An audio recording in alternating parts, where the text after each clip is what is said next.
The jam session goes underground with your host DJ Jazzy J Love. You can find it every first and third Saturday live at 5 p.m. Eastern on Cosmos Creative Television, Facebook, and YouTube.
Hello, everybody. I'm Sandy D, your show host today. Let me thank you. This is No Icing with Dritta. Dritta couldn't make it. I think she's getting ready to go to Bali or something. But let me bring up my co-host, Rory Penland, the man of 1,000 voices. Hello. How's it going, Doc? You're Bugs Bunny? Okay, That's I'm right. sorry. How are you doing? Just doing a voice, you know. If for a living, what can I say? Daffy Duck. I love it. Respect. I love it. I love all your voices. I specifically love. Well. I mean, I especially love the Looney Tunes. Those are my favorites. You do them so well. Everybody loves your voices. Wait, did you ever get to the Guinness Book? Did you ever make it to the Guinness Book that you were? Guinness never acknowledged. Yeah, what I was doing. Again, at one point I did 847 voices in an hour, and they want me to pay them money. Is what it is. And but you beat the record. You beat the world record. I made the world record. I created it. I set the world record. Okay. I did 847 voices in an hour. So wow. Yeah. Man. Well, shout out to the Guinness people if you're watching the show. Wouldn't acknowledge. Don't forget my man Rory, my co-host over here. Fraggin' scratchets. So guess what, Rory? I've been waiting for months for this special guest today. His name is Robin Hinkle. Yeah. He is an amazing, legendary blues and jazz musician in San Diego. Yeah. He plays with like the best of the best. He might argue with me on that. He goes live every morning on TikTok and from 8 a.m. to 9 a.m. on Pacific time. And I'm so excited. Like we run in the similar music circles. Like when I used to be in the music circles in San Diego, we know a lot of the same friends in the music scene. So let me bring him up without further ado. Ladies and gentlemen, blues, jazz, legendary musician, Robin Hinkle. Hello. There he is. Hey, I want to hear you do Foghorn Leghorn. I say, boy. I say, son. I say, listen, what I'm talking to, son. I say, the boy's not too bright. He's about as sharp as a bowling ball. All right. I like it. First thing I thought of course, was Elmer Fudd Looney Tunes? Elmer Fudd was definitely Looney Tunes. That's great. That's great. Good to meet A lot of people you, like the Lori. chicken hawk from Foghorn Leghorn. I'm a chicken hawk, and someday I'm going to be Joe Pesci. Oh, really? You're bringing back memories for me now. And the dog. Hey, kid, you want to find that chicken? Right over there. Really? God, that's funny. How That's about one of- Yosemite Sam? So nice to meet you, though. Good to meet you as well. So where are you? Are you both in the same city? Well, she's in San Diego. Oh, okay. I'm all the way across on the East Coast in Orlando, Florida, or near Orlando, Florida. Oh, okay. Got it. Okay. Yeah. Yeah, because when you said Central Time, I assumed you were someplace else other than. No, I'm in San Diego by you. Yeah. That's why I gotta get down because Robin, everybody that's watching, Robin goes live and still does live gigs around San Diego. So I've been wanting to get down there to the seaport when you play down at the seaport, maybe bring the kids. Yeah. But yeah, no, we have audience all over the world. We have an audience. Some of our audience is Brazil, Australia, Indonesia, Tasmania. China. We have people, Japan. We have a worldwide audience here. A lot of people in Atlanta. Mudcat. I was telling Rory. I was trying to tell some of my friends that Mudcat because he's a huge part of our community. That's great. So he's been on, when you say he's part of your community, he's been on more than once? He goes live on his own pages, and he's been on my show too as well. Really? Okay. Yeah, he appears on several. We have several different shows on the Cosmos TV, and he's appeared on all of them. Wow. He's one of our favorites. That's great. Well, I remember meeting him in Alabama at Willie King's Freedom Creek Blues Festival. And I met him there, and I just enjoyed talking. I don't really know him well, but I enjoyed talking with him, and I definitely enjoyed seeing him perform. He did a song about the devil coming over. He invited the devil out. Well, he was crossing the state line from Georgia to Alabama. He saw the devil on the highway, and he said, well, maybe this guy isn't such a bad guy. Have you heard this routine? It sounds vaguely familiar to me. Okay. I think I've heard. Anyway, he invited the devil over, and he said, well, maybe this guy's got a bad rap, and he's not such a bad guy. And then the devil kicked his dog and broke his television set and started going crazy and shit. So he had to kick him out. But that's why I think you guys are good friends too, because he's got a great humor as well as you. You guys both have a good humor. I can repeat the things he said, but when you hear the way he says them, it has a lot more impact. Because at one point he's playing along and he goes, and he kicked my dog. He's got that whole thing happening. That was. I think they're tagging him. We got to get him in the. We got to get him watching to see if he remembers you. I think Renee is tagging. He might not. I don't know. But I remember going up to him at the end of his set and talking a little bit, and saying, well, what is Mudcat? What is that? Where's that name come from? And he says, well, Mudcat is some kind of a whiskey, or maybe it's homemade whiskey or something. It was something like that. I can't remember. Like sometimes they call it cat whiskey. I found out through my one of my TikTok followers living in either North Carolina or Florida that there's a thing called cathead biscuits, and a cathead biscuit is simply a biscuit that's so large it's about the size of a cat head. And the reason we took a special note of that is that I call my cat Cathead. I mean, her real name is Celia, but I go, Cathead, get over here, and it's just, people love it. It just sticks, It sticks. And I love what you do with the audience every morning. I try to watch you while I'm getting the kids ready, or getting the kids ready for school. I try to watch you on TikTok every morning. You're an amazing performer. I mean, not only you have talent, but you're like a seasoned musician, but you have soul. Like, you tell stories. You have stories about your guitars. You have stories about you make your own drum set, like that thing that you show us with the piece of wood. What do you call that? Oh, the That stomping Yeah. stomping board. Yeah. You explain the audience and makes us feel like we're right there hanging out with Yeah. you. Like it You feels know, like real. Like I think that's one of the really nice things about certain social media, like this one, right? What you're doing right here, and also TikTok. And I haven't explored a lot of other ones, but somehow,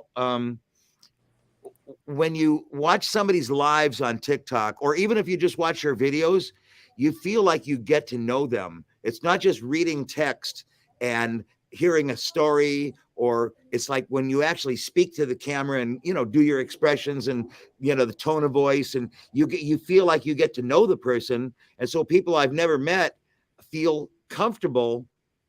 You know what I mean? I've actually met more people on TikTok that I've actually talked to offline, like on the phone or in a video conference or something like that, and just talk about, whatever, nothing in particular. But I've met more people that way. It's really a unique turn of things. It's really. I never experienced any of that on Facebook, for example. And I'm not. I'm even friends with some of your fans now. Like we have I Stephen know. Edwards is here right now. Hi, Stephen. All right. Hey, Your Stephen. fans are dedicated. I see them every morning. I say hi to you have that morning crowd. I love it. You have people in the UK every morning watching you. I love it. I've become and they're all so nice and welcoming, and they say hi to me when I'm in there, and I just love it. You have a great love how they audience. say hello to each other, Yeah. and they'll talk to each other, while I'm playing. And like, when I'm playing, I can't read all the comments. It's just too much, but it really creates a vibe. It really creates a sense of community, Let's see if Stephen, can you tag the regulars from the morning crew?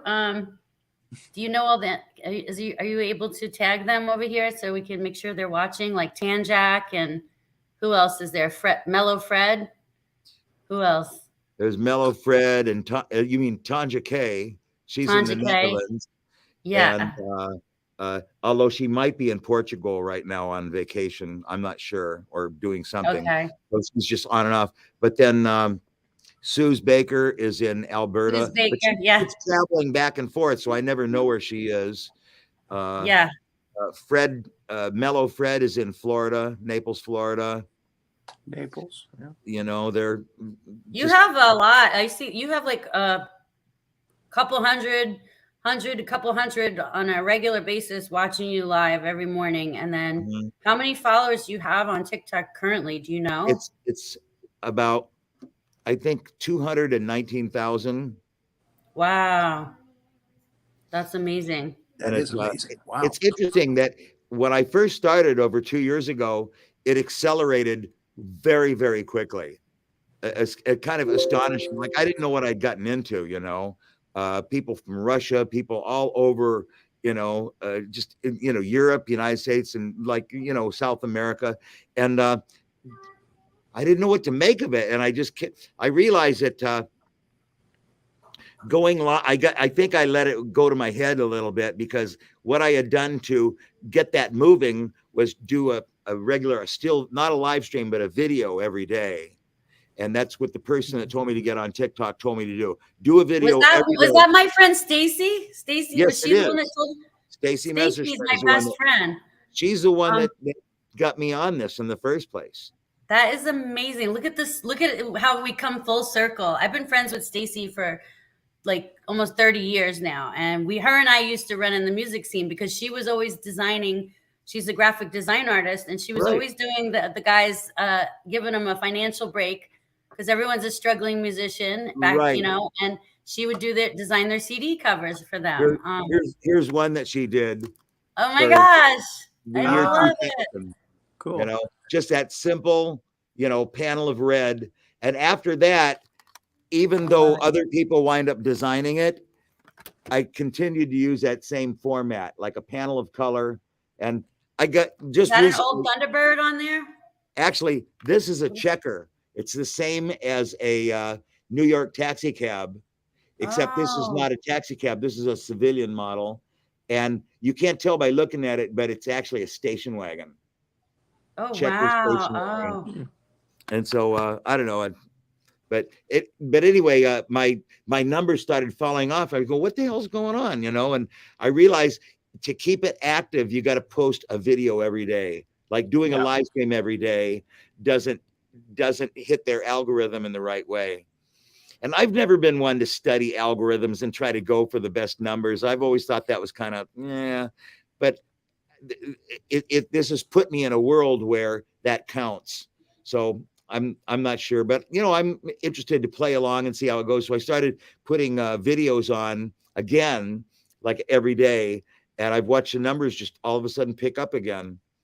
So, well, I have a lot more questions for you. I watched your interview on what was her name? The Iron.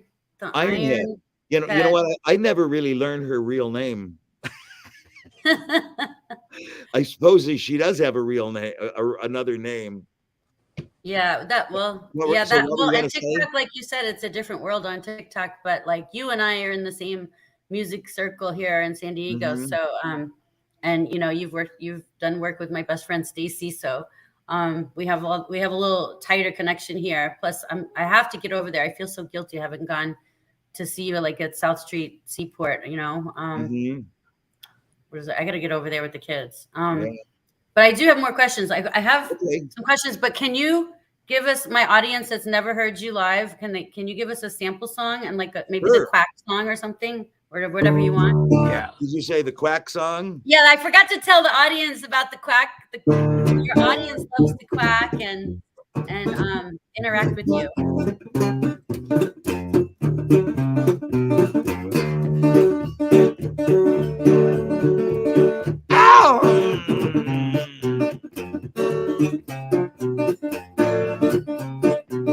Well, I'm a rolling and a tumbling. I cried the whole night long. Well, I'm a rolling and a tumbling. I cried the whole night long. Well, I woke up this morning and all I had was gone.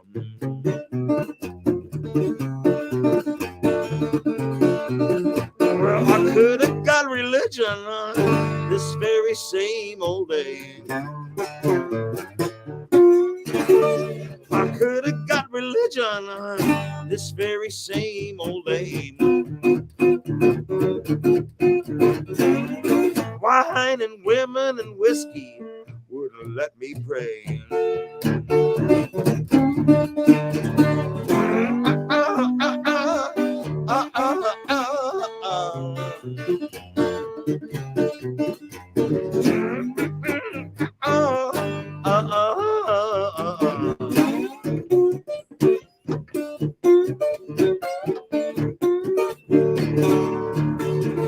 Rolling and tumbling, I cried the whole night long. And if the river was whiskey, I was a diving duck. River was whiskey, I was a diving duck. Quack, well, I would dive to the bottom everywhere I come up.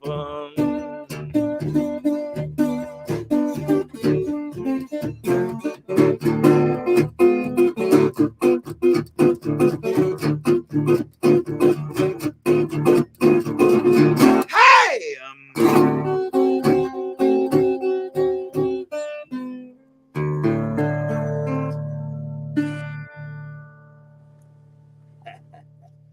That's wonderful. Wonderful. How long have you been playing, and who are some of your influences in music? I've been playing for, you're sitting down, right? I've been playing for over 60 years. Wow. I'm 71 years old, and I started when I was 8. Of course, my mom says I started when I was 6, but like, how would she know, So anyway, in fact, I brought a picture here. This is not my first influence, but it was one of my strongest ones when I was young. When I was 10 or 11 years old, my parents took me to see Josh White. who was the first for real bluesman, black bluesman that I had seen before. And he knocked my socks off. In fact, I don't know if you can tell by looking at it, it's autographed. It says, Robert, I wish you best always. Josh White. I Wow. found more about this man as time went on too, because he was not just a singer. You know, a lot of the blues musicians, and I don't mean this in any kind of derogatory way, but a lot of the songs are about a bad boss or working too hard or you know, complaining about your woman, or if it was a woman singer, complaining about their man or drinking whiskey. Josh was like a social activist, and a lot of his songs had to do with that kind of stuff. And to give you one example, during World War II, he was saying, I want to fight in the military. I want to fight, uh, you know, and protect my country. But, you know, there, there were black regiments, of course, but very often it was such that if you were a black guy in the service, you want to be in a dishwasher or a mechanic or, you know, cleaning the latrines and stuff like that. So he wrote a song that says Uncle Sam says. That was the punchline in the song. And he says, I want to, you know, do my patriotic duty and fight for my country. But Uncle Sam says I have to do these menial jobs. Well, guess who hears the song? Franklin Roosevelt hears the song, and he invited Josh White to the White House to sing it for him. And that's one little anecdote to the career of this really important man. He never became well known like Martin Luther King, but he was just a guy that did that and sang it through his music. You know, that was a big influence. And if I can do a real quick chronology, by the time I was a teenager, I was into rock and roll. I remember the first time I realized there was such a thing as pop radio. It's probably about 11 years old. And I heard that song on the radio. It's my party and I cry if I want to, cry if I want to. You would be too if you happen to you. After we got into the 60s and later on, I heard Jimi Hendrix. And that was a huge thing that happened. For the people that are around today, they may not realize what that was like back then. But in 1967, when Jimi Hendrix came out, there was nothing else like him, nothing close to that sexual vibe and everything, plus the playing and that raw emotional energy. And from that, I became, after playing in a rock band that played a lot of rock music, I don't know if I call myself a jazz snob, but I kind of went that direction a little bit. I had heard Chick Corea and Stanley Clarke and their band Return to Forever. And I wanted to have a fusion band that played rock and jazz. And right about that same time, like in the mid late 70s, like 1977, that's when the disco bands were big. You know, the Bee Gees and all that, Brick House and all of that. And I was in a band playing bass that played that. So I learned how to thump the bass, that boom, and that, you know, so Louis Johnson became a big influence. And actually, going back a few years before that, I had seen Sly and the Family Stone the first year they came out, which might have been about 66. It was in a nightclub in Boston. And they just floored me. They were very unique. They were different from any other band. They were integrated racially, and they were also, there were men and women in the band. And like, that may not seem like a big deal today, but back then it was a statement that was being made. And it wasn't just that, but they were so good. They'd be playing their song along, boom, and they'd hit this instrumental break where I go, and they'd all go crazy like on stage, and then they'd tone it down and get back into their normal gait. It was powerful stuff. I mean, Miles Davis saw them at one of the big like jazz festivals. They were invited to play a jazz festival, even though most people wouldn't call their music jazz.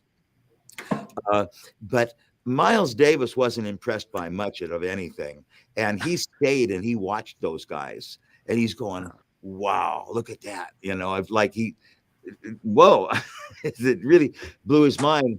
And then it wasn't until after that I got uh, I I've only really played with one person that was even marginally famous.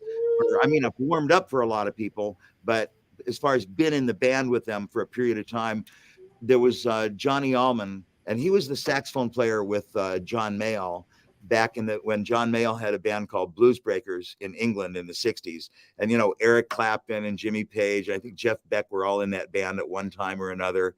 So that was kind of a very notable scene. And Johnny was very humble. He wouldn't brag or talk about any of that stuff, but if you asked him, he could just pour out the stories about Piccadilly Circus back in the 60s when the people in the Rolling Stones and stuff were like teenagers listening to old Howlin' Wolf records and stuff. And so he could really, really spill out some great stuff. Anyway, I played with him for a while. He moved to Escondido, which is a neighborhood adjacent to San Diego. And he lived here for a few years in the early 80s. And then after that, I got pulled back into the blues, playing more kind of old school, raw, back in the woods blues. And that's what I've been doing ever since.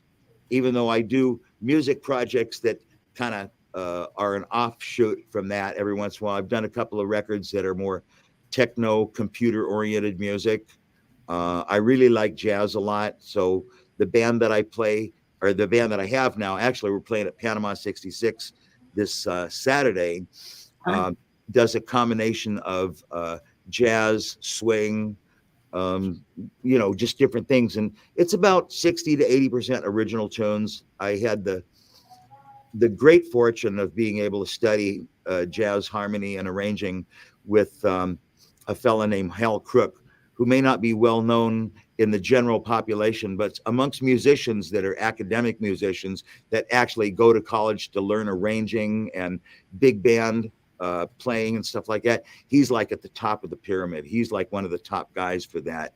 So I had the wonderful experience and I only studied with him for about 10 weeks or maybe 3 months or so, but he left such a deep impression on me that, and I've never communicated with him since then. It was about 85 or 86. But whenever I write anything on paper, as far as a horn arrangement, I mean, it's what I learned from him that's coming out of that. So I'm really kind of, if it seems like I'm being a little overly dramatic, it's because I really respect the roots of where the things that I've learned to do, play or tell a story or any of that stuff. That's kind of what the foundation that's underneath it, which a lot of people aren't going to see that, but they hear the music, So, and that's what I'm doing now. I do most of my gigs are solo, where I play the way I was just playing now. And then about 2 or 3 times a month, I play with the band, and that's usually 3 horns, trumpet, tenor saxophone, and baritone saxophone, sometimes trombone, and bass and drums, and myself on guitar. So, and I feel really, I like to brag a little bit that some of the people playing with me are like, I have so much respect for them. The bass player, for example, played with Nelson Riddle, Buddy Rich, and he was the main bass player with, he was a bass player with Mose Allison for many years. So it's bringing his legacy comes with him, and he comes up on stage with me and plays one note, and he just loves playing my shtick. So I am honored beyond, I don't know, I'm in dog heaven. I want to, dog heaven. Also, I like to brag about you. I've been bragging about you quite a bit. Oh, and Stephen Edwards, he says he was trying to tag the TikTok family for us, but I think he's over there on YouTube right now. So we'll have to teach the TikTok family how to join Cosmos on Facebook so that we can see all their comments. Now that we've done it one time and I'm more familiar with what we're doing, and I'll give it more effort on my own to like figure out how to stream it to the other people, and and make sure they get the information how to sign in and stuff. Yeah, it's I'm gonna we have a link we're gonna be able to send to show everybody all our links. But also, I like to brag about you because you were just nominated for the San Diego Music Awards for Best Blues. Best blues, yeah. Oh, Mellow Fred made it. Hey, Fred. Mellow Fred made it. Oh, good deal. The morning crew's showing up, Robin. Hey, Mellow Fred, good to see you, buddy. We were just Welcome, talking guys. about Welcome fathead in. biscuits. Oh, I'm hold sorry, on I a second. interrupted you. Hold on a second. Hold on. It's just me and you now. All right. Well, I like the Daffy Duck. Who are Well, some of thank the you. other loon? Oh, Okay. oh well. Oh, no. This is We not about almost me. went off We're on talking our to own you little now. place right there. Okay. Sorry, my daughter is, I think she just burnt her finger, so I had to help her for a second. Ouch. Tell her what to do. You okay? You gonna be okay? Yeah. Okay. Yeah. Anyway, yeah, but the San Diego Music Awards is huge. How did it go? It was just like 2 weeks Well, ago, I didn't right? win the category, but you know what? I've won it 4 times in the past. So sometimes it's boring when the same people keep winning it, you know. And also, you know, there are other people that get nominated or that have been in bands and never been nominated, and they put in a lot of work and they deserve to be recognized. And sometimes they're just not on the radar of the committee of people that do the nominations. Yeah. So I'm definitely on their radar because I've been on it for over 20 years. And but there was a time when they'd never heard of me. They didn't know anything about me. And I think they found out when I made a record. Well, the same record that I showed, or CD that I showed you that Sandy or Stacy Messerschmidt designed the cover for. They asked me to put an advertisement in their magazine. And when I put an advertisement in the magazine, boink, they noticed me. So, I mean, it's funny that the business, you do one thing and you do something else, nothing happens, you do another thing, and all of a sudden, I noticed that too. I think whoever things. runs the music awards, they try to keep it interesting. And I see like and they need every to. year you'll see some band get an award, and I've never even heard of them, but I've been in the music scene for, almost 30 years here. So, but there's a lot of new people, and I like that too. I like the fact that new people get a chance too. Right. And you know what? Sometimes there's a certain artist in a certain category that has a tendency to win it every year. Like I remember, not so much now, but for about 15 years in a row, Jaime Valle won Best Latin Jazz. And, it's like, when we're going to announce the nominees and everybody was like, it's going to be Jaime again, My friends from B-Side Players went up against him one year, I think. Maybe a few years they were up against. It's like every year you're up against Jaime Valle. Yes, I've seen him. He's amazing. He's incredible. I've seen him. I think he's living in that town that has that super. Oh, wait a minute. No, San Miguel Allende. It's a mountaintop near in Mexico City. Okay. Anyway, he's living down there. He used to play at what is that? The hotel right on the corner downtown. The U.S. Grant Hotel. The U.S. Grant Hotel. Yeah. Yeah. I think that's a haunted hotel too. But he used to play there every like Friday. I used to go see him at like I think on Fridays he used to play. So he's not playing in San Diego anymore. Well, not that I know. He might fly up here and do a gig with somebody because I keep seeing posts that he's playing with people that live here. And I know sometimes people fly down there to meet him, and other times. So I don't know. I haven't talked to him for a long time, actually. I just remember one time he came over to my music studio, and we used to jam together about every week for a while. And he was wearing these red pants. I mean, they were red. They were red like your shirt, Rory. He's got these, and there was a seat in the music studio that had a broken spring in it, and it jumped up and tore his pants right kind of in the butt, And I said, Jaime, I'm so sorry. I shouldn't have let you sit down in that chair, but you know how things go. People come over and they're talking, and they sit down, and the next thing you know, oh wow, man, this thing grabbed my butt, I got a spring coming out of my butt.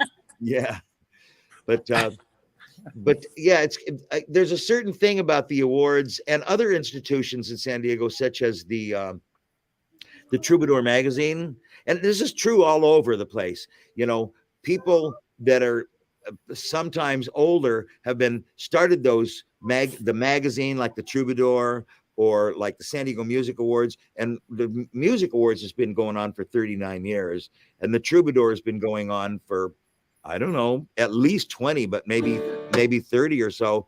And the people that started it are dedicated, but they want out. Says, I've done it. And I want to get somebody that's young and it's got the enthusiasm and will run with this for like the next 20 years. So it can't just be anybody just because they say they want to do it. They want to find.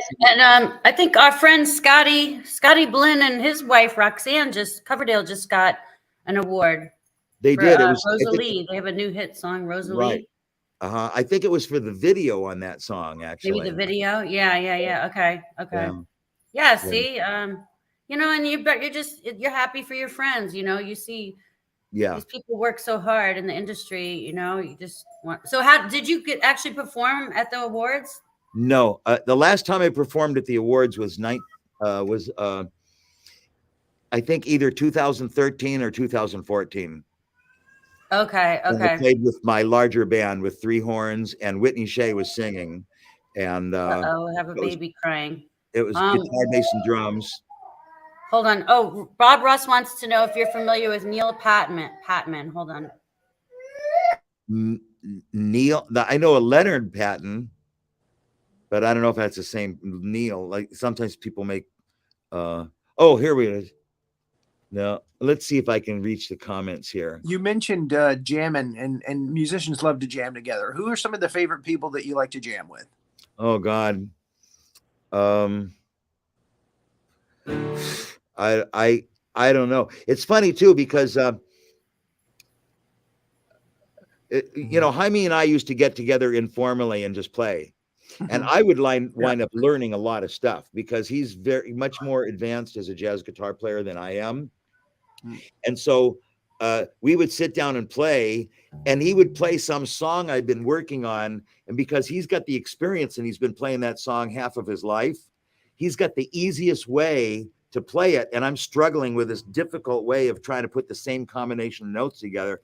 That's one of the, but as far as, you know, I don't really get together and jam with people. I don't do that anymore. What I do is sit at the guitar or at the piano or do shows like this, or I record. As far as getting down and playing for fun, it's not that I don't enjoy it, but it's a different thing now.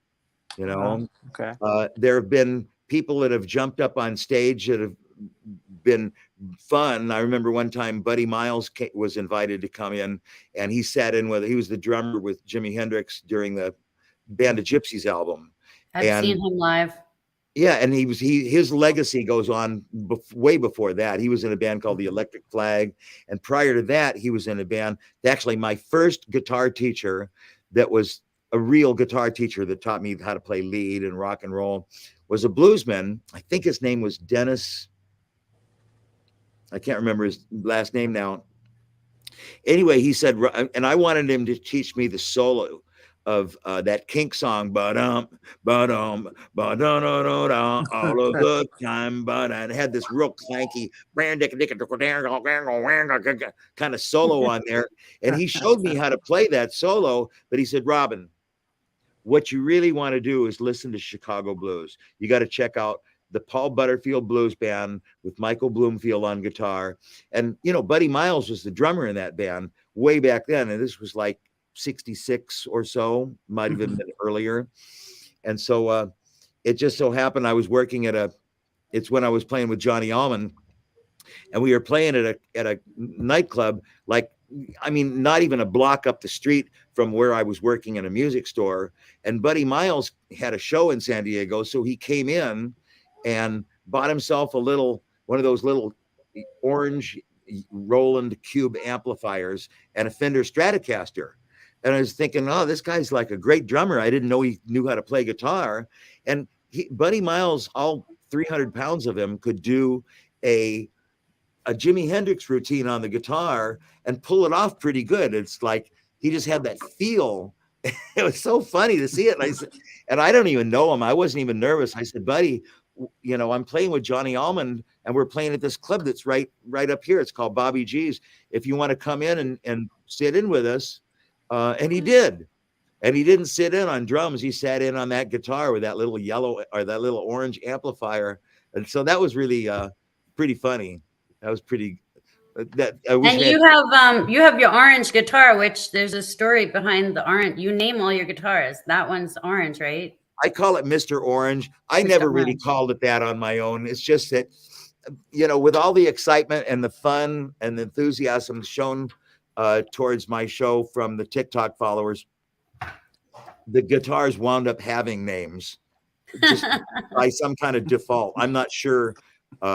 We just decided to call this Mr. Orange. This guitar is a metal bodied. Wow. It's made in 1937. It's a National. National was the first company that we know about. See, there's the headstock you can see the decal on there. It says National Duolian, and National is the brand name, and Duolian is the model.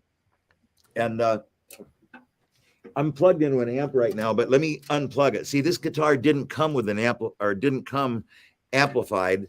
It was the whole idea of these things is, see, underneath this thing, it looks like a round thing like that.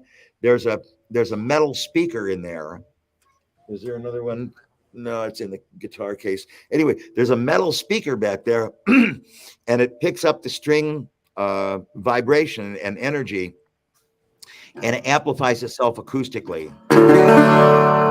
So that's what it sounds like. It's got kind of a very metallic kind of a sound. But the whole object back in the 1920s was to try to figure out a way to make a guitar louder, because of course in the 1920s they had electricity all the way back into the 1800s, but they didn't have the guitar, what we know now today is electromagnetic guitar pickup. They hadn't developed that well enough to put them on guitars and sell them.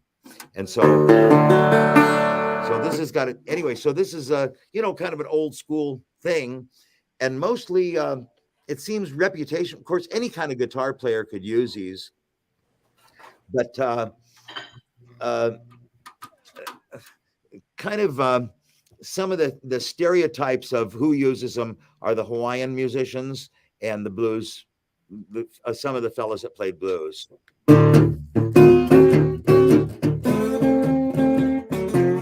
One of my guitar students bought this guitar on eBay, which I would never do. I'd never buy a guitar without playing it first, but he did, and it turned out he gave it to the workshop where I was teaching guitar, and they probably took the neck off of it, refretted it, really adjusted everything, took it apart, put it all back together, gave it this new paint job. This is not the original paint, even though I know it looks trashed already. But this is anyway, this is one of my, main go-to guitars. There are three of them that are my main guitars that I use on shows.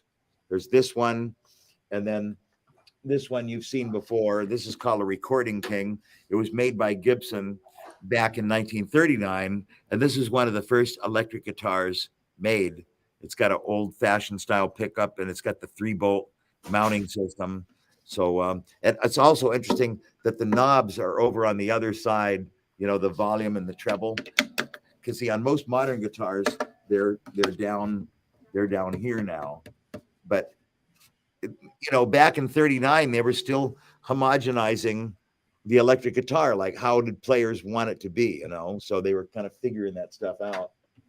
Stephen Edwards says that you play with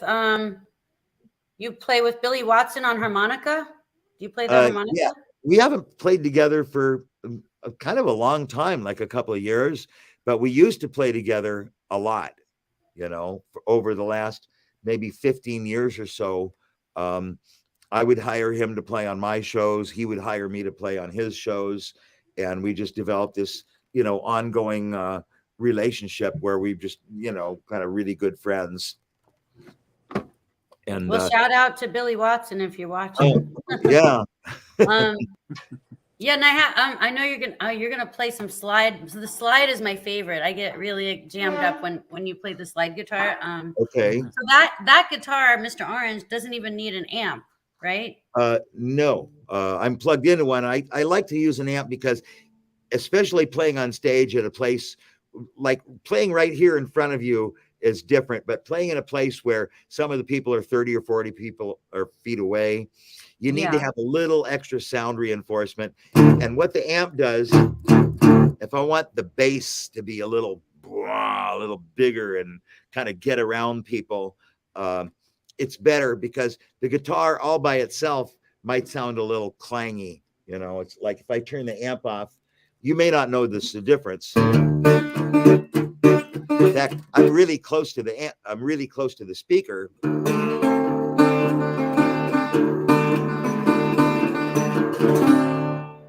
When the amp and the pickup are off, it has kind of more of a metallic edge on it. And then when the amp is on, and it's just the way I have it adjusted. See, it's a little bigger sounding. And I like that bigger sound. Mellow Fred said it makes it dirty. Say again? Mellow Fred said it makes it dirty. Yeah, well, see, when I plug in with the amp, I can crank the gain up too, which is like having a little distortion pedal. Like I don't use any pedals at all. I just plug directly from the guitar cable directly into the amp. There's nothing in between the amp. And there's no capo, like you're not even using a capo. You have a string on there. I use actually the string is so that I can hang it on a nail on the wall. Oh. That guitar behind me. That one there. Okay. That's about a 1940s Weisenborn guitar. Wow. And that guitar is really light. It only weighs like a few pounds because it's hollow inside. Whereas this guitar is pretty heavy because it's metal. This weighs about 12 to 15 pounds.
Yeah. Oh, yeah. Yes.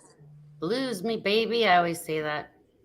So a lot of times when I'm playing a song, I don't know what I'm going to play. I mean, I know the lyrics to the song, and my guitar playing is such that I can just kind of go whatever direction I want to do with it. But I mean, there's a chord progression, you follow that. But inside of that structure, of course, I don't have to follow that structure either. If I'm playing with a band, I have to follow that structure because that's where everybody else is going to go. But when I'm playing by myself, I can play a section longer or shorter or change the tempo or change the groove. I think one of the things that people find intriguing about my playing is that I will, without changing the tempo, I could be playing. This is going like 1, 2, and 3, and 4, and 1, 2, and 3. I can make it a shuffle. Or like a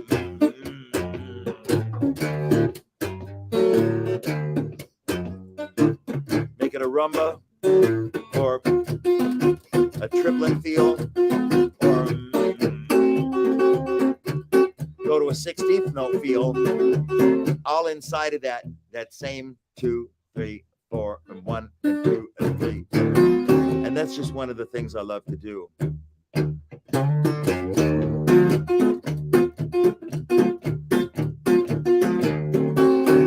Jazz piano players do that a fair amount, and jazz soloists do that, but you don't hear it as much in blues. So I think that's one of the reasons why when I do that, people go, "What was that? What did you just do? What was that?" You know, and it really kind of trips people's trigger, so to speak, to hear that rhythmic change. You know, so I just like doing that. You know, it's fun. Different kind of syncopation.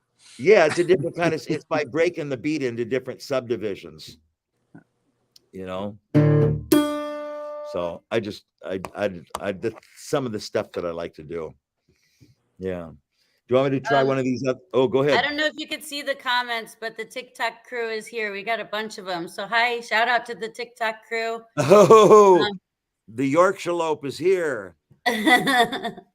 I told Tanya I was going to open a bar called Purple Jackalope. Fred Beauregard. That's funny. Well, Beauregard is from a little song, and I don't know how that got started, but there's a song I do called Down the Road a Piece. It's the same song that the Rolling Stones covered. And I mix it up with the lyrics of a couple other songs. I don't even know what the lyrics are supposed to be, but it's going, and if you want to hear some boogie like I'm going to play, it's down a road a piece. They got a knockdown bass. Drummers a cut they call Charlie McCoy. And you remember that old rubber leg boy. And mama's cooking chicken fried and bacon grease down a road a piece. And then it comes along. Hey, Beauregard. Hey, Beauregard. Yeah, you. Where were you going? I seen you walking down the road last night. I wasn't going. Nah, I know that was you. You were carrying that little red maraca, and they got your little hat on. And it's like, you know what? Sometimes I give you my opinion, even when you don't ask for it. I think he was going to listen to some of that fine boogie woogie. Down a road a piece. Ow! Down a road a piece. And if you want to hear some boogie like I'm going to play. Anyway, that's how that Hey Beauregard thing got started. And it's just, it's funny, like some of those things happen spontaneously in a song. And the next thing you know, if it gets a cool response, you do it again the next time you play the song. And then a year later, you're still doing it. And people are starting to shout it out from the audience. And, one of their favorite ones is All Messed Up. There's another one that they'd like I love that one. They like to do the quack. Slippery. I'm singing a song called She's Slippery Like a Watermelon Seed. Creeping into my dreams when I'm sleeping in the night. This little girl has got me wrapped up real tight. I don't know her name or who she is. She's got me all messed up. It started out being, she's got me all messed up like nobody's business. And business changed into beeswax. She's got me all messed up like nobody's beeswax. In about 2 years, there was a young lady from Stockholm that would shout out into the comments, beeswax, capital letters and exclamation point. And there was a young lady in Canada that was doing the same thing. And that got the beeswax thing going. And then beeswax. So that's one of our sayings. And then that evolved into, she's got me all messed up. She's got me all messed up. All messed up. She's got me all messed up. And on a live show that's not on the internet, like in a club or something like that, if the audience is really with me, sometimes they are, sometimes they're not. But if they're going with it, I get them going, give it to me. And I get them all going all messed up. I got me all messed up. Let me hear it. All messed up. Like nobody's beeswax. That's right, Julie.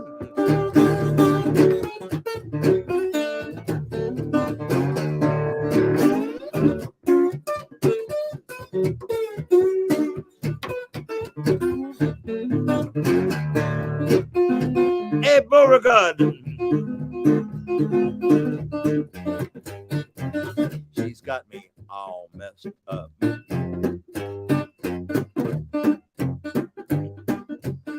The purple jackalope.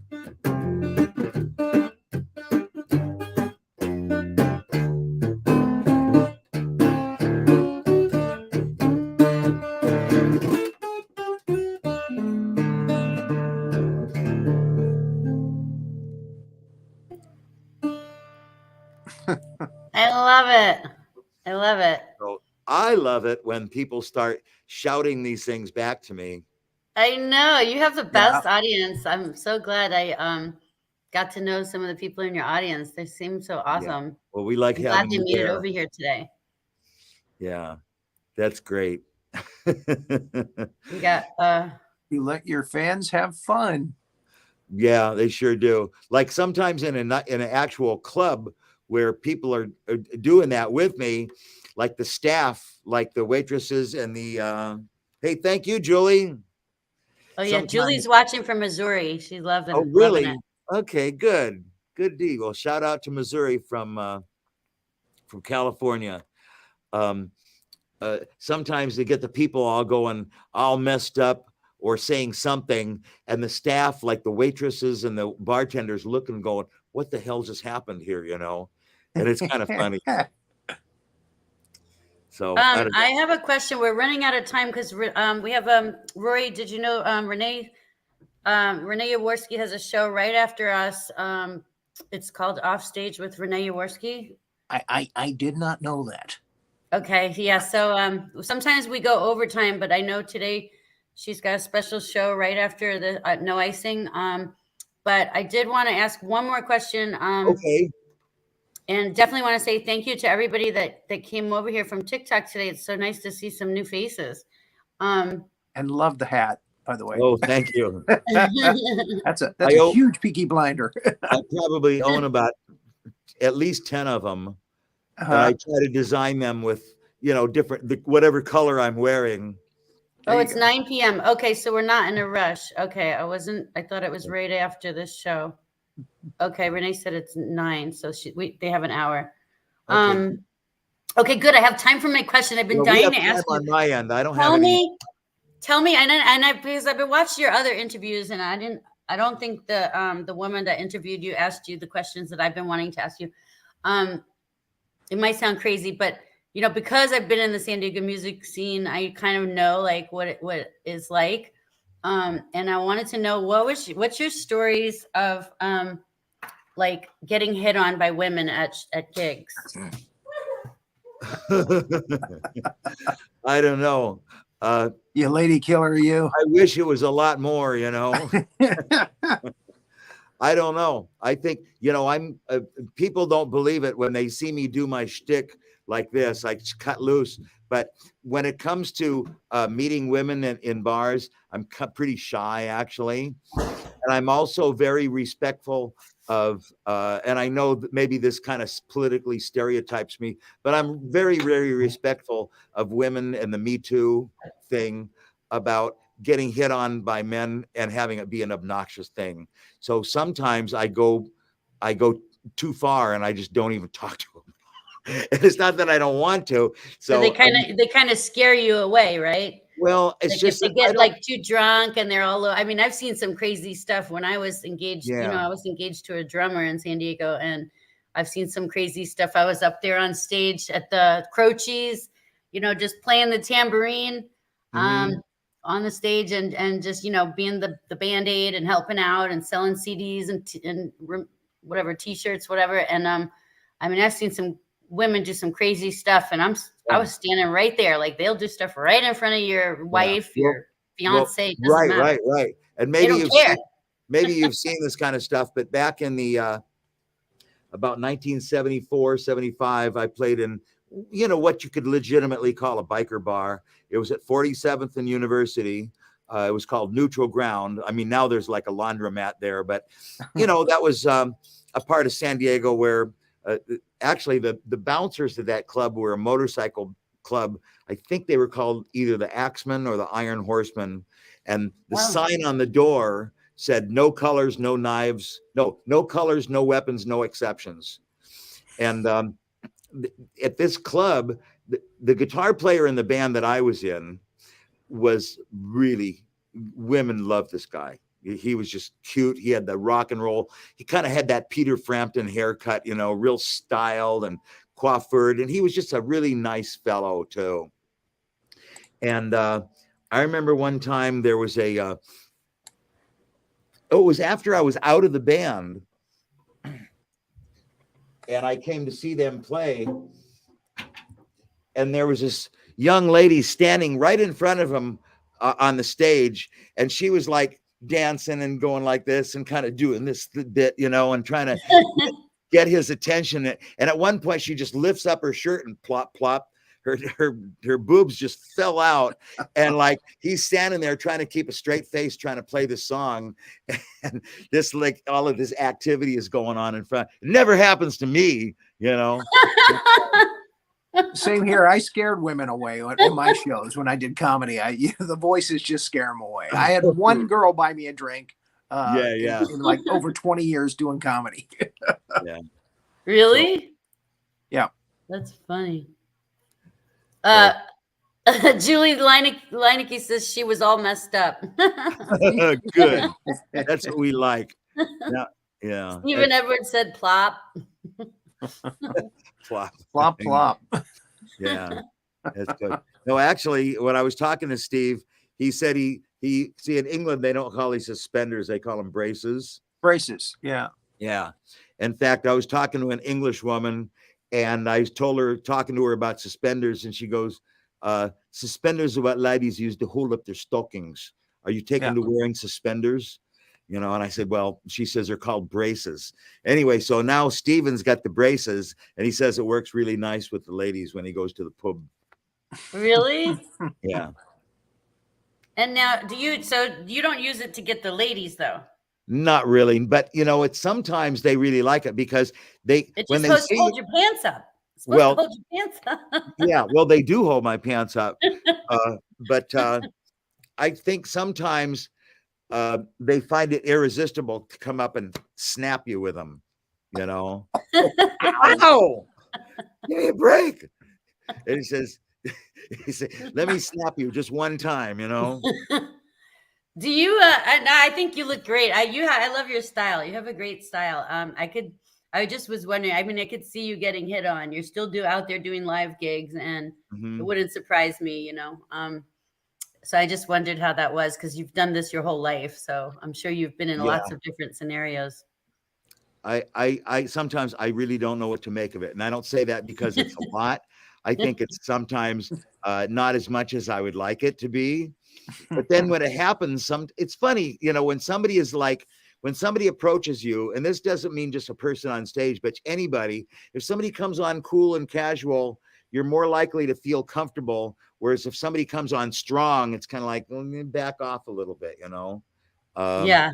And maybe I'm kind of, just cautious in that way, and I think,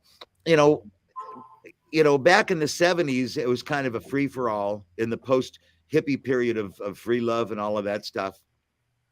And, but, by the time the early 80s hit, that's when AIDS hit the streets. And that's how, when the drunken driver laws were stiffened radically. So the demography of people that were right about 25 to 30 or 35 years old, that were people that went to clubs, was big at that time. And then that shifted. They got older. They started getting families. And then with people are being a lot more cautious because of AIDS back then. And they were also more cautious because of the drinking and driving laws were stiffened. You know, a lot of that going home with somebody thing just kind of diminished somewhat. Yeah. I mean, there are always people that can just make it work. There was this one guy that played harmonica, and he says, "Please let me sit in. Please let me sit in. Every time you let me sit in, I get laid." You know, and so, yeah, that's what he would say. Well, yeah, we have I've had Billy Vera. Rory's friends with Billy Vera. I don't know if you know him. He I writes, know of him. Yeah, he's been on the show, and his story is opposite of yours. His band started because they were trying to figure out how can we go pick up women. We want to get women. Right. We'll become a rock star, and they started their band, Billy Vera and the Beaters. Right. Well, I think even for people like myself that kind of downplay that, that's still the underlying objective. You know? You still got it. Little wink. Pretend it's not the main thing, you know. But yeah. But yeah, it's I don't know. What no, I that's find awesome. now. Yeah, I mean, you're always a gentleman. I find that now that I'm 71 years old, and I know I look like I'm pretty well preserved for that age. Yes, but it's I don't know. It's a different thing now. It's what comes my way more often is just the respect and appreciation I get from people. You know, it's like, you know, when I come into a nightclub where I'm performing, the staff is calling me sir or Mr. Hinkle.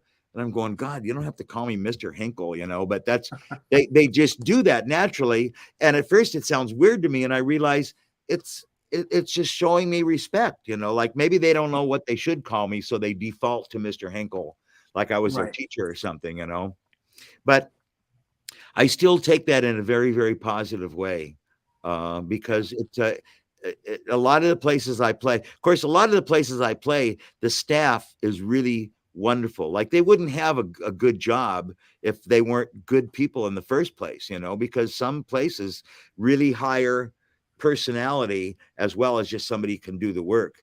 And a couple of the places I play, you can tell by the quality of service and the way the staff treats customers. Well, yeah, you play at the really great, wonderful places. They've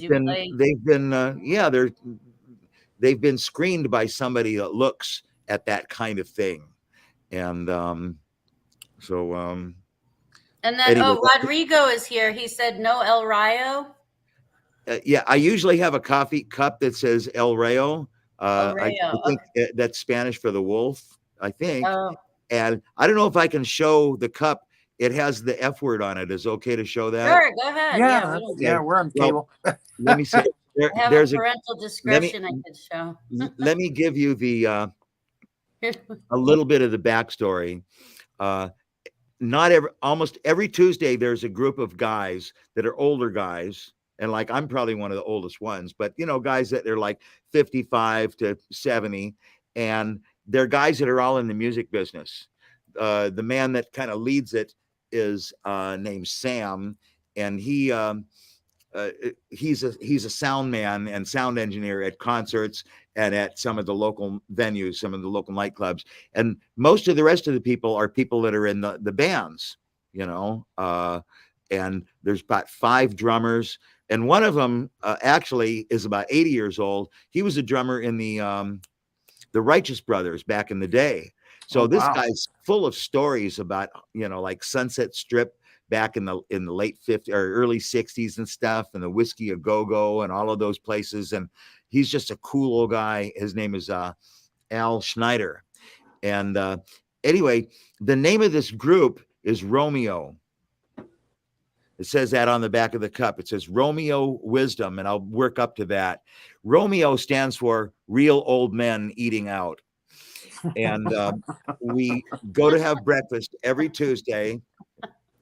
And then, you know, so a lot of times what we talk about is just musical stuff that happens on stage. And some of these guys they're all pros. They play with a fair number of people who are not pros, or people that just don't have their timing and their musicianship and their skills on stage. And I don't know if I was there when this conversation happened, but usually what a drummer in a rock band, including blues bands, would do is hit the snare drum on 2 and 4. So if the beat's going boom, ba-doom, ga-doom, ga-doom, ga-doom, ga-2 and 3 and 4, 1, bap, doom, bap, doom, bap, doom, that you're going to hear that snare drum on 2 and 4. And if you're a drummer and you're trying to lay down a steady timing for the band, and somebody else in the band is kind of noodling and not very cognizant of the time, and they're kind of playing kind of sloppy, and then at the end of the song, they complain to the drummer, well, what he would say to them is, how about I play on 2 and 4 and you shut the fuck up? So that's the cup. We have so many musicians that need that mug. Where did this is the Romeo Wisdom cup, and Sam made about 10 of these to give to each person in that group. Oh, I love it. So that's a great backstory. Well, now you're not married now, right? No, I was married for 4 years, from about 1984 to about 89 or about 88, and that's it.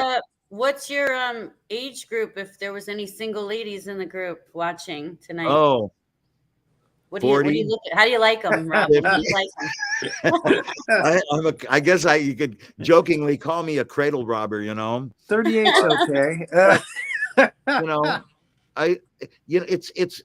That's one of the things that makes it real weird, because I'm not just hustling for sex. It's not even so much that I'm looking for a relationship, but the thing is, when you've been in really solid relationships for a period of time, it's what that feels like, to have somebody that you can talk to and be connected to, and have a sense of, I don't know how to say it, just it's not just like, well, let's go out to dinner and screw, it's no. I'm gonna, my mom's coming out.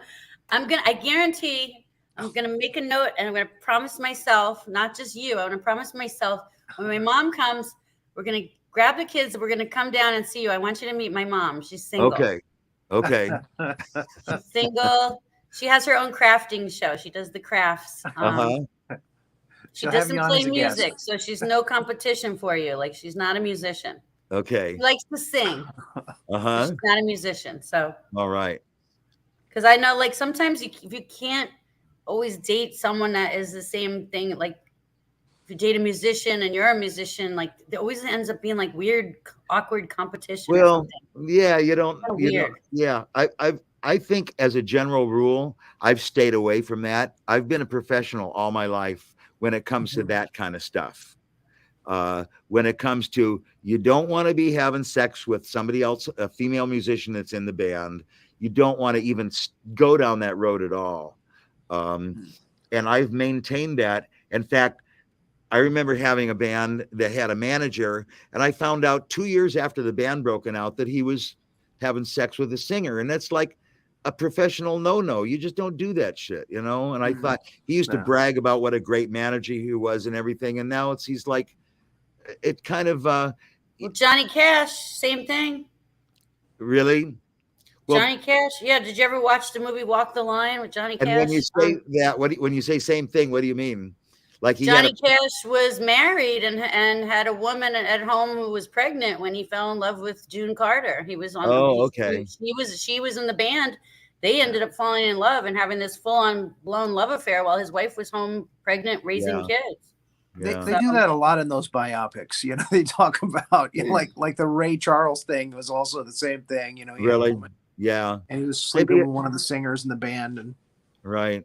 Well, that happens, and it happens all the time, And I mean, people can't control themselves, and maybe they don't have the same ethic or professional ethic about, this is the band, and it's kind of keeping that band straight is kind of a I don't know, sacred's too strong a word for it, but you know what I mean? It's like a thing that you observe just to be professional, and I had a guitar student that used to come, and he was in a top 40 band, and they used to get gigs all the time and play all the time.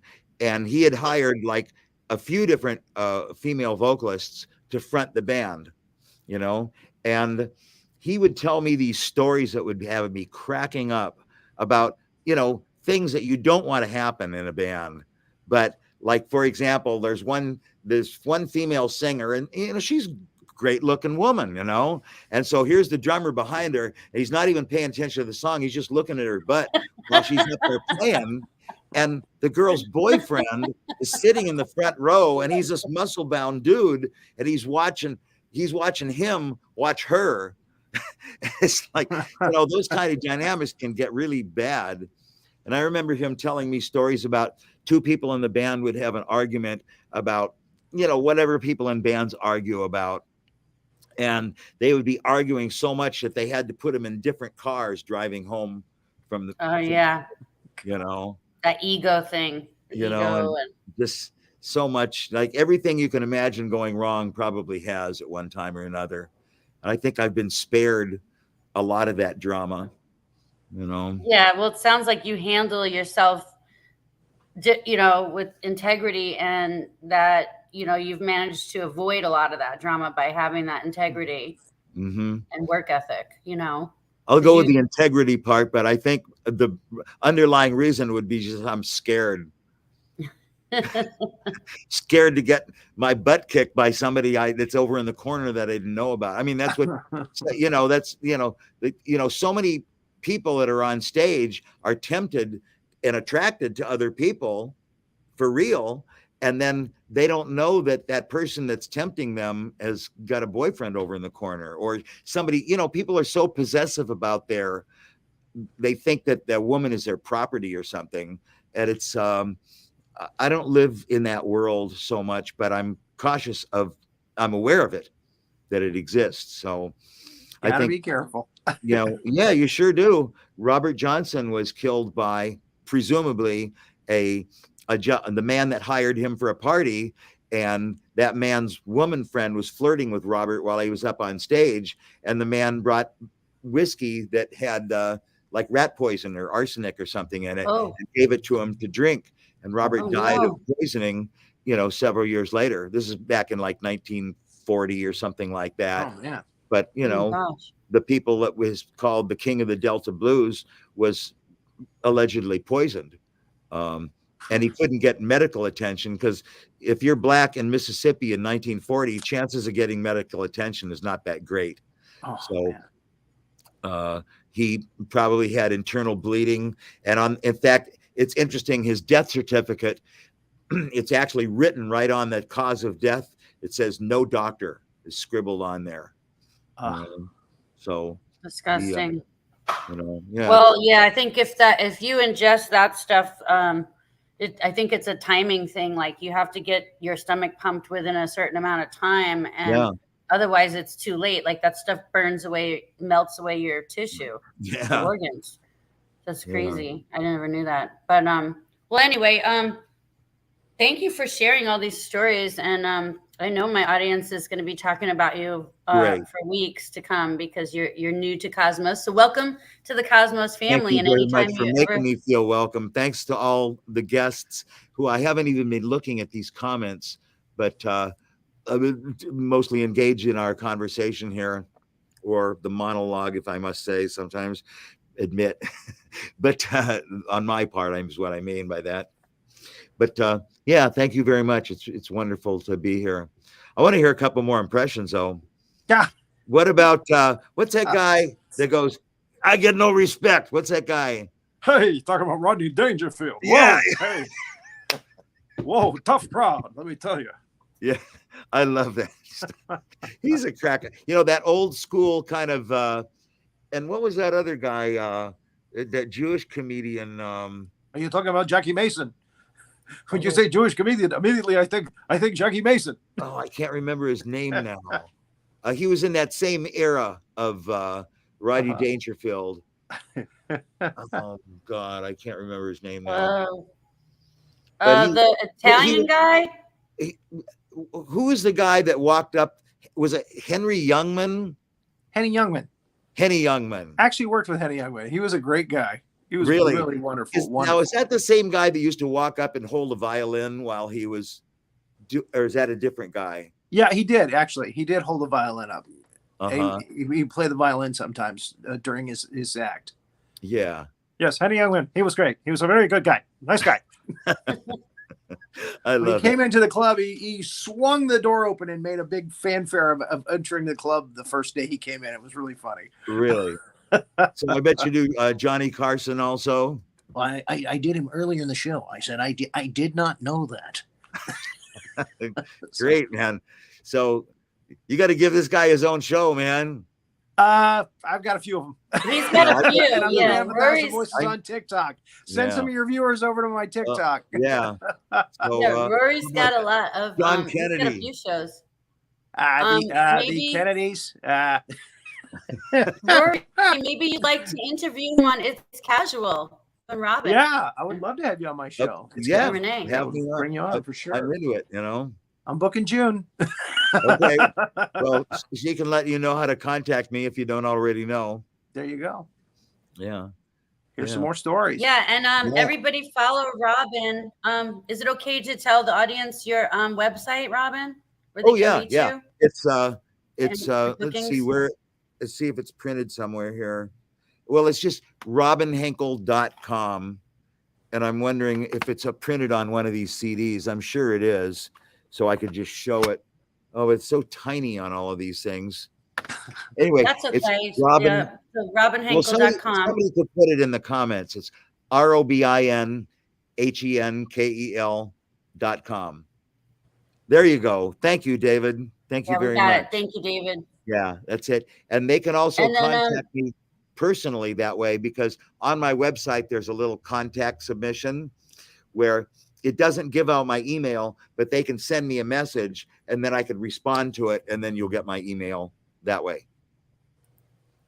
And none of this stuff is carefully guarded secret or anything like that. I give my card out to people, fairly often. Maybe you've already seen this, but the thing about cards is now that we're in the digital age, there's a bass player in town. I can't remember. It might be Kevin Cooper. I don't know if you know him or not, but no. When people would ask him for his card, he'd just say, take a picture of it on your cell phone, and then he puts it back in his pocket. He just has one card. It's smart. That's smart, because people lose cards. They lose them anyway, and they're expensive. So if anybody wants to do a screenshot, there it is. Yeah. I don't know if you can see artwork too. Yeah. Beautiful. That's printed on a real printing press. Like it's not printed by a laser printer. There's a fellow in a band called actually he plays in Sha Na Na right now, but he was my guitar student or bass student, and he Tim Butler, and he owns a print shop with real printing presses. Go back, some of them are as old as the late 1800s, and he prints with real ink on a real printing press with real old-fashioned fonts. Like, he doesn't do the digital thing. Like, if you have cards printed today, it's going to be digital. It's going to be printed on a high quality laser printer or some kind of a printer, but he prints his cards with real ink. Actually, that card was printed with a metal foil that the font, or either I can't remember if it's a font or something heats up the foil and presses it into the card. So that's how that card was made. And go ahead, Robin. Oh no, I'm running out of time. Would you do me the honor of playing, closing us out with one of your amazing songs, one of your originals? Sure. I listen to you almost every single morning. I just want my fans to get to know you and love you like the way I do. Great. Thank you very much. I really want to thank both of you for this great opportunity. This feels really great for me. So I look forward to when we can do this wonderful again. Having you. We went very, very long over. Our friend Tom Cheshire. Yeah, this is the longest I think we've ever gone over on my show, Rory. Hi, Sparrow. It feels good we go over. Okay, I'm gonna plug this thing in. Hi, Sparrow. Fred, look me up on TikTok. I'll do the Kevin Meaney for you. Yeah, Mellow Fred. That's not Hey, right. Fred, thanks for being here. And if there's anybody else that I didn't acknowledge, that I didn't see, I just want to thank you all for being here. It just, Thank you love guys. Thank everybody. doing this stuff. And we'll see you in the morning at 8 a.m. Pacific Standard Time on TikTok. Yeah. I won't be doing it tomorrow, but generally every day it's 8 o'clock in the morning. And plus I'll be live streaming my show from Panama 66 at 6 o'clock on Saturday, May 6th. Yeah, May 6th, Saturday, 6 o'clock. I'll live stream that show. Oh, look, Tanya made it. Tanja. Yay. Hey, Tanja. Are you still in Portugal?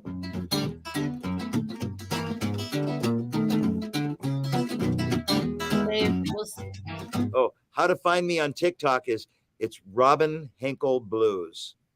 ROBINHENKEL Blues. In fact, you know, if you go onto Google and just just search Robin Henkel, even if you spell it wrong now, Google finds it. Comes up, I've been on TikTok so much that the first thing that comes up is probably going to be a TikTok thing. So you can find it that way. So please join us, Julie. This song is called Oh, you're back home, huh?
Yay.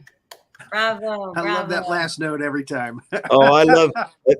You know, I was in a music theory class. It was classical music, which I don't know anything about classical music at all, but that's really very much textbook oriented study of, you know, what the masters played, our whole music tradition, you know, and they called that delayed resolution, or making you wait for that last note. Like when a song, you can tell it ends on the second to the last chord. You can hear it's going to go there, but you don't give it to them. You just get it.